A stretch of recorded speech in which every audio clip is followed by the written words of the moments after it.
All right, now to another story we're following. The man who was overseeing the special counsel's investigation, Deputy Attorney General Rod Rosenstein, will leave the Department of Justice once the president's nominee for Attorney General is confirmed. That's according to an administration official. The president's nominee, William Barr, met today with lawmakers on Capitol Hill ahead of his confirmation hearing next week. But Rosenstein's exit raises questions as to what this means for the future of one of President Trump's top targets, Robert Mueller. Joining me now, Joyce Vance, a former U.S. attorney, MSNBC contributor, and law professor at the University of Alabama. Joyce, thank you for joining me. NBC News is now reporting that a source close to Rosenstein said he intends to stay on until Mueller submits a report to the Justice Department on the Russian meddling investigation. And the source tells NBC that would mean Rosenstein could remain until early March, if that's when the report comes. A lot of legal sources have said they expect the Mueller team to submit its report by mid to late February, but that could obviously change based on unforeseen developments.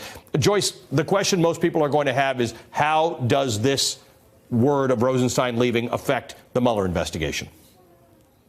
Well, one thing that seems clear from all of the reporting that we've heard on this, and of course there's been a lot of speculation around whether or not the Mueller investigation is close to wrapping up, but whether that speculation is accurate or not, Rosenstein has always looked like he is thoroughly committed to the Mueller investigation. Right. And when I say committed, that doesn't mean he is committed to a particular result, to indicting certain people. He's simply committed to letting that investigation run its course properly.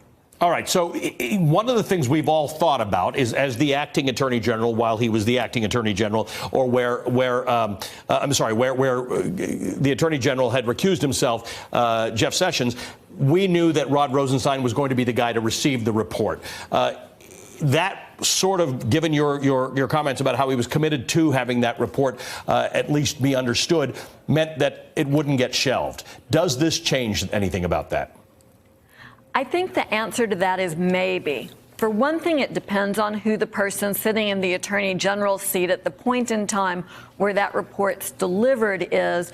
But there's also this little twist in the regulations, which says that if Special Counsel Mueller asks for permission to, say, indict someone, subpoena someone, take certain investigative steps, and that permission is denied, at least that portion of the result or the request is then transmitted to both parties up on Capitol Hill. So even if DOJ were to try to shelve this report, which I really don't see happening as a practical sort of a matter, there are certain portions of it that would still have survivability. If William Barr is confirmed as the Attorney General, he has in the past indicated that he doesn't think this Mueller investigation is all that. He has said in pursuit of this obstruction theory, it appears that Mueller's team is demanding that the president submit to interrogation about these incidents using the threat of subpoenas to coerce his submission. Barr has indicated that he doesn't think Mueller has the authority to be doing some of the things that he wants to do.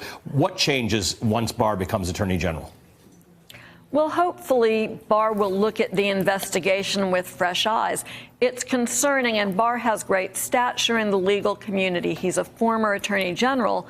Nonetheless, he has weighed in on this matter as a private citizen, and lo and behold, the president has selected as his attorney general nominee someone who has said he thinks that the Mueller investigation is overly ambitious. So that's concerning. We should all be troubled. Hopefully, Barr will look at the investigation with fresh eyes when he's in the Attorney General's office. He will make a fair decision about these matters and proceed accordingly. But this is why it's important that the Senate engage in a thorough advice and consent process before they vote on his nomination. Well, Joyce, we appreciate your analysis as always. Joyce Vance is a former U.S. attorney and now a professor at the University of Alabama School of Law. And I will tell you, the piece of news that we have just had that we were discussing with Joyce is that we now have reporting that a source says Rod Rosenstein plans to stay until Robert Mueller submits a report. At the moment, that is expected sometime in February, but that can all change. Hey there, I'm Chris Hayes from MSNBC. Thanks for watching MSNBC on YouTube. If you want to keep up to date with the videos we're putting out, you can click subscribe just below me or click over on this list to see lots of other great videos.